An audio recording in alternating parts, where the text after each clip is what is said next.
We now return to the Power Play with Dakota Case.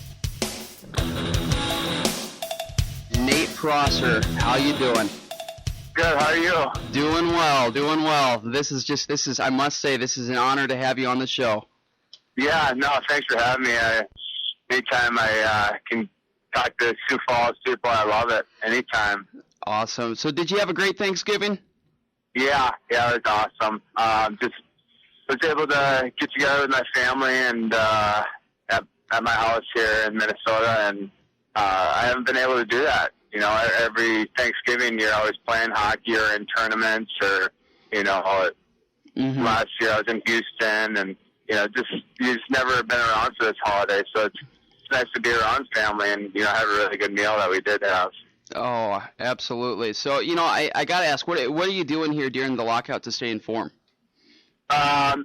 We've been there's been a raid here in the cities. All the guys that are from the area come back, and we've been about 20 to 30 guys every day going down to the U of M and skating for hour and a half, 2 hours, just doing drills and then scrimmaging, and then working out after, and just trying to do what we can to stay in shape, and so when that season does happen to come around, we're ready to go right away. So what was your experience like playing in Sioux Falls? It was honestly the best time of my life. I wouldn't have traded for the world. I left my senior year of high school to go out to Sioux Falls, and I was really scared. It's my first time away from home, and I have never done my laundry or made my own meals, and that's what it forced me to do, and it made me grow up, and it's such a big stepping stone for me to go out to Sioux Falls and get away from home and kind of grow up and do things on my own, and be with teammates, and words don't even describe how important that was, just to make that next step into college. What was your or I should say is your favorite thing about Sioux Falls? I mean, the teammates I had in Sioux Falls were top notch. Like, all the guys were great guys. I still keep in touch with them today. Guys, Ben Holmstrom and Casey Pirano and Honors Know-It-All, and Ryan Tsang and Joe Finley and Blake Freese and Drew Akins. I mean, the list goes on. I mean, I see these guys around, and we always reminisce about the days that we had with the Herd, and it was just a great time. There wasn't a cliquey group at all. Like, we would get together away from the rink, and we'd play cards and go to movies, and we hung out together, and that's why we had so much success, I think. And then obviously the coaches there. I mean, there was Mark Hoffman, he was there my first year, and he recruited me to get away from Elk River and go out to Sioux Falls. So I'm extremely thankful for him that he saw my talent and was able to get me out of high school to go play there. And then Kevin Hartzell, I mean, he's an awesome guy to play for. Hartzell, when I was there as a game night intern last year, Hartzell was certainly a pleasure to work with. He's a class act. So, Minnesota has had a lot of excitement here this offseason. Are you excited about having Parisi and Suter and all these young prospects there to help this team out? Yeah, obviously I'm excited. I think those are two huge pickups this summer. That you don't see that happening too often, where one team gets the top two free agents in the market. Immediately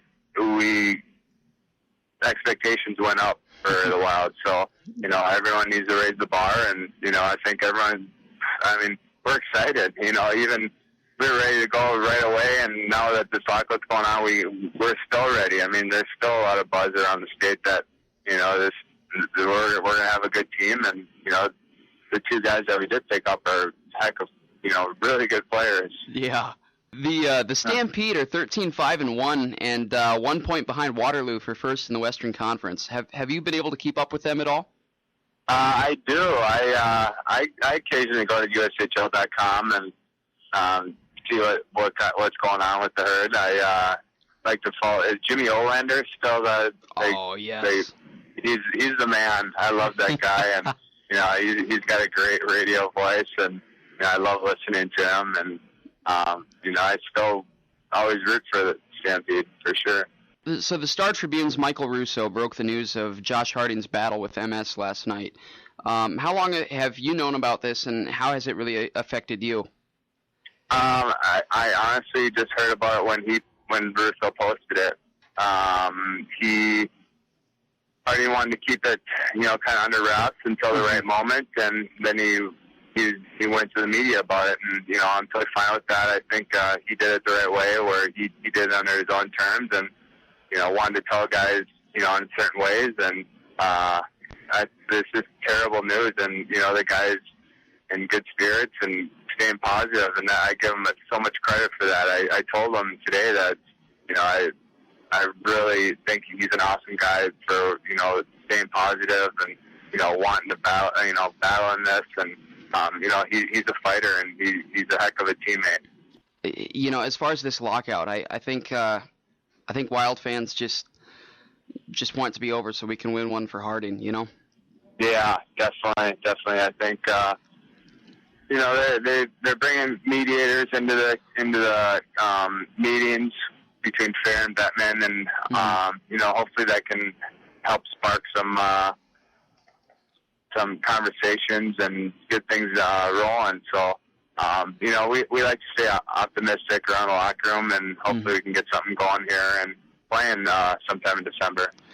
We can only hope. Well, that about does it for me, but I do have one more question here, and I must say it is quite an important question. Finally, and be honest, how much turkey did you eat on Thanksgiving? I had tons. I ate half the bird, probably. I had 2 servings, 2 platefuls, I'd say. Don't worry. No one heard it from us. Our lips are sealed. Yeah, don't leak that. The brass don't like hearing that. No, I'm just kidding. Yeah, absolutely. Well, you know what? This has just been a real pleasure, Nate, and I just want to thank you again for coming on the show and giving the Sioux Falls fans here a thrill. So. Yeah, thanks for having me. You bet. We'll talk to you soon, Nate. Take care. All right. Yeah. Bye. That was Nate Prosser, ladies and gentlemen, former Sioux Falls Stampede player, former captain of the Stampede. If you go to a Stampede game, you're liable to see a few game-used, game-worn Nate Prosser jerseys around there. So it's real cool, real nice guy. I just can't say enough about him. So it was just certainly an honor and a pleasure having him on. We are going to take a short break. You are listening to The Power Play Hockey Talk Radio here on KCFS 94.5 FM. Don't go away.